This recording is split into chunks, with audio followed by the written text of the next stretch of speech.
¿Qué tal, amigos? Estamos de regreso en Ideología, comentando las ideas. Seguimos platicando con el doctor Enrique Arámbula Maravilla y platicábamos en el corte si existe algún órgano y cómo tendría que ser este órgano que regule la calidad de las leyes, la calidad legislativa.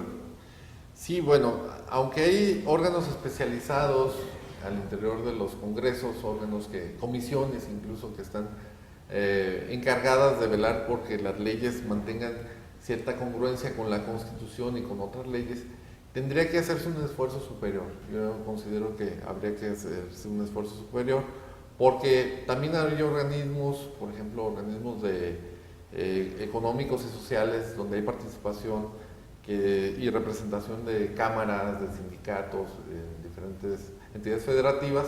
Creo que hay que hacer algo más profesionalizante en términos de la calidad para en un momento dado hacer que se respeten, hacer que se regule, tener el cuidado de que no se transgredan lo que dicen las convenciones internacionales, lo que veíamos anteriormente, para dar un mayor alcance y mejorar nuestros derechos. Sí, yo siempre he pugnado, ¿no?, en estas pláticas de café donde se arregla el mundo, que los gobiernos deberían de voltear sus miras hacia la docencia, hacia los docentes, porque, bueno, los políticos se rodean de políticos y a veces deberían de rodearse de académicos. Yo siempre he pensado que ahí, en esa parte, he fallado. Quizás un órgano independiente que pugne por esa calidad legislativa integrado por académicos, gente como tú que se dedica a estudiar esta parte de derecho, otros doctores, otros maestros que vean por esa calidad legislativa, ¿no?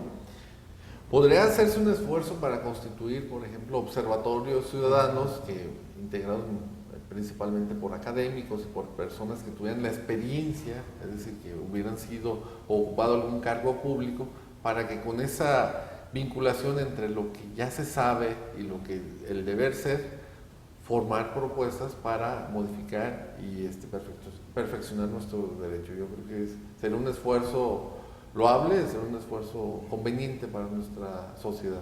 Claro, por supuesto, porque además ya empieza a ver esta parte de, como tú mencionas, y a la academia que perteneces, de Derecho Legislativo, que pues es un esfuerzo, ¿no?, del gobierno de aquí de Jalisco, en conjunto con la Universidad de Guadalajara, pues para que tengan esa mejor visión nuestros legisladores, ¿no? Y es un esfuerzo que me parece, yo no lo conocía, me parece que debería de replicarse en todos los estados. Sí, es una retroalimentación, es decir, lo que sucede en la práctica, lo que sucede en la teoría, y precisamente las universidades públicas y también las privadas tienen mucho que decir, mucho que aportar, y en esa confianza que se va generando, es decir, de no sentir que no las instituciones de educación superior solamente sirven para hacer críticas, sino también para proponer. Claro, por supuesto. Entonces, se logra hacer sinergias interesantes, ¿no? No, y mencionas algo muy importante, ¿no? La universidad y la universidad pública como un factor de cambio social, ¿no? Yo constantemente platico con compañeros que desafortunadamente, por cuestiones de economía, por cuestiones de la propia situación del país sui generis, el tener una carrera ya dejó de ser factor de escala social.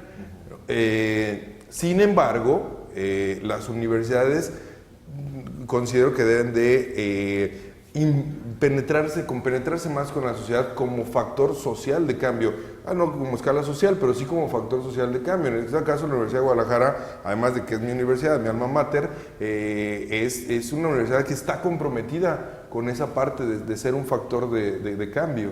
En diferentes ocasiones he escuchado a gente académica que dice, bueno, estamos trabajando con ellos, estamos haciendo cosas con ellos. No sé si a lo mejor esta parte que estamos platicando, Enrique, pudiera transmitirse a los alumnos. Es decir, no recuerdo, por ejemplo, en CUSEA, haber tenido una clase o una cátedra de derechos humanos, que es algo que además ahora afecta todos los ámbitos. Sí, ya se tiene que estar actualizando y de hecho hay un esfuerzo en reforma curricular para actualizar, por ejemplo, la maestría en Derecho, para la licenciatura, crear un doctorado en Derecho, pero igual en otras materias ya están los esfuerzos para mostrar sobre lo que es la técnica legislativa, esfuerzos para hacer proyectos sociales, políticas para diseñar políticas públicas, para hacer políticas también que beneficien al sector social, al sector privado.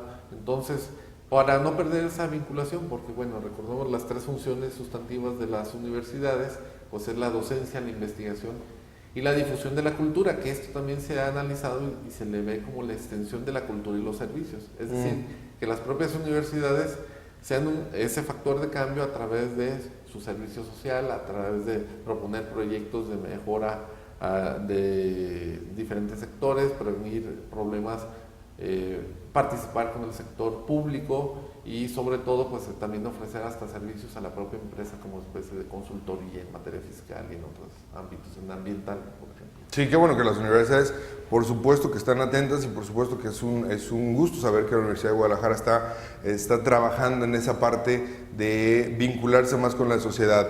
Platicamos un poquito de derechos humanos, ya hemos mencionado en este programa que a partir de la reforma del año 2011 se integra la observancia por parte de las entidades gubernamentales a favor de los derechos humanos. Esto es un cambio también paradigmático, a pesar de que, como tú lo mencionabas, ya estaba en el 133.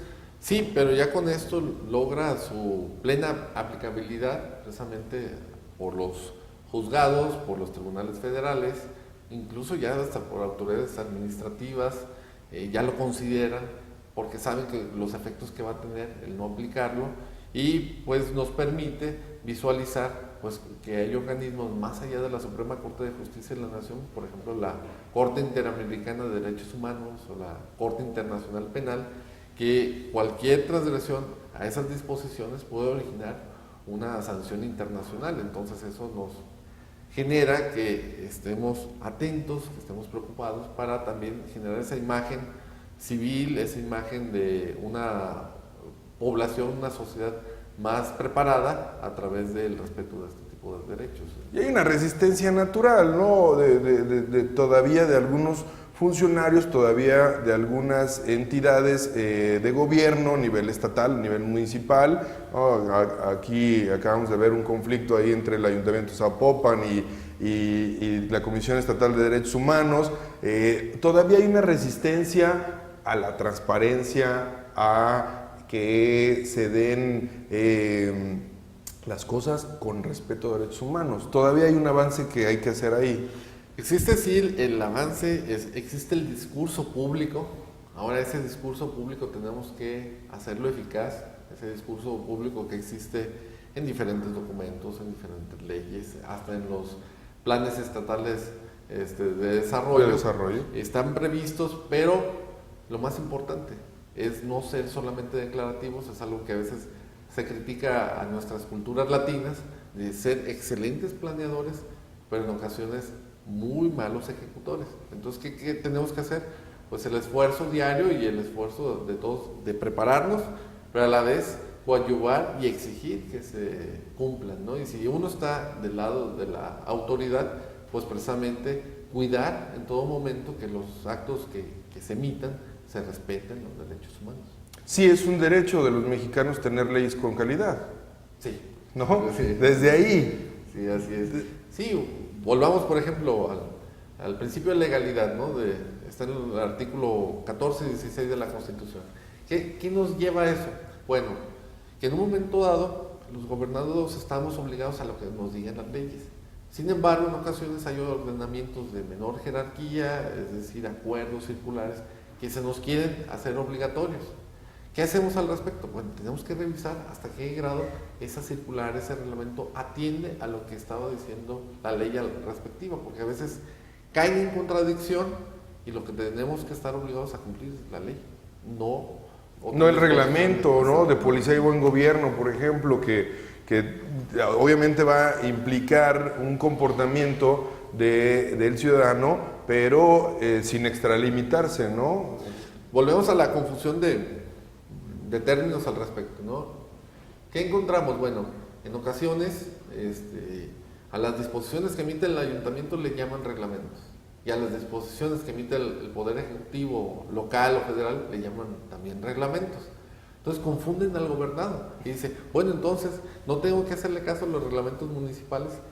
Sí, y luego de repente, bueno, y a los del Poder Ejecutivo, no, entonces ahí es donde entra un poco la confusión. Yo creo que en la medida de que se modifiquen cómo se llaman los reglamentos municipales, que se llamaran leyes municipales, daría mayor certeza al gobernador de saber que eso fue aprobado por un organismo colegiado y por representantes de la sociedad. De otra manera, se pierde la perspectiva y caemos en ese tipo de confusión. Pero ¿por qué es esto? Es decir, parecería muy fácil decir, no le ponga reglamento, ponle ley, ¿no? O nómbralo como ley, como tal, y entonces tendría una observancia general y tendría una observancia obligatoria por parte del ciudadano, no específicamente como un reglamento, ¿no? Pues cosa curiosa, bueno, voy a aprovechar la oportunidad para responderlo. Hay una distinción, por ejemplo, en las leyes locales y federales, de lo que es un decreto y una ley.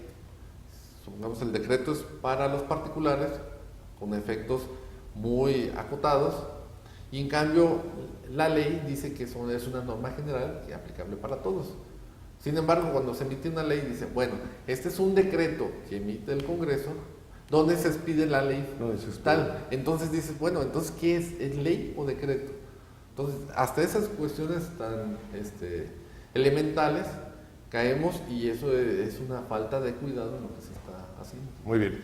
Amigos, estamos platicando de la técnica legislativa, de cómo una palabra puede cambiar la obligatoriedad a la hora de atender una ley o un reglamento. Estamos en Ideología comentando las ideas, no le cambien, estamos de regreso después de un corte.